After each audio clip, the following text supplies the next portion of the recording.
All right, let's get more on this now from Gilbert Doctorow. He joins me from Brussels. He's an author, historian, and a public speaker on international affairs. Great to have you on the program with us. You know, we've seen praise from many Western leaders for Gorbachev following the news of his death. But was he an accidental hero for the West because of his failure at saving the Soviet Union and socialism? I think that's a proper assessment. That looking at Gorbachev from the perspective of history, I want to note at the outset that history is constantly being rewritten in light of developments that have followed the most recent developments.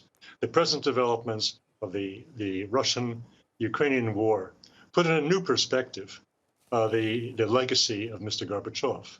He was a towering figure of the 20th century on the Russian scale, on the European scale, on the world scale.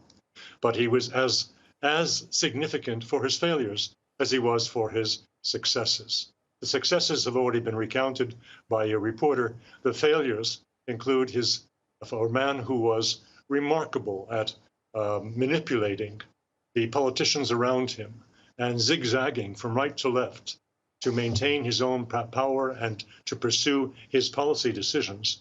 That man was remarkably naive and incapable in dealing with Western leaders. Had he been capable, the withdrawal of Russian forces, of Soviet forces from Eastern Europe would have been done under different conditions, far more favorable to Russia's domestic balance than in fact happened. Had he been more capable in his policies domestically, he would have kept Mr. Yeltsin at bay and succeeded in preventing the collapse, the disintegration of the Soviet Union, which came after a referendum of the Soviet people who, in a majority, wanted to continue the Soviet Union. Had the Soviet Union continued, the United States would not have entered into its period of hubris and over-excitement over its success in becoming a unipolar power, a unipolar force in the world. And the balance of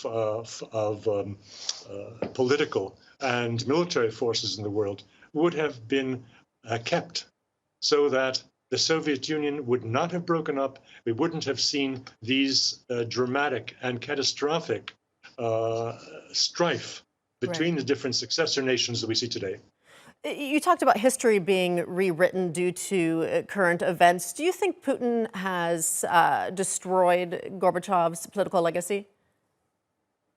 I don't think so. Of course, in the West, there is the narrative, and Washington has been putting this out for more than 20 years, that Putin is an autocrat, that he does not respect democratic values and the elections are a fraud. That is one interpretation, and has been pursued very vigorously by Washington in Europe and the world at large. Another perspective is that Mr. Putin has given depth and reality to a veneer of democracy that existed under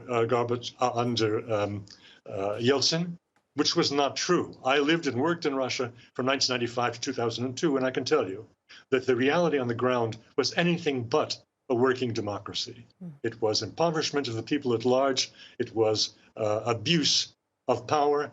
It was a legacy of communist legislation, which throttled, which frustrated all the efforts of creating a market economy.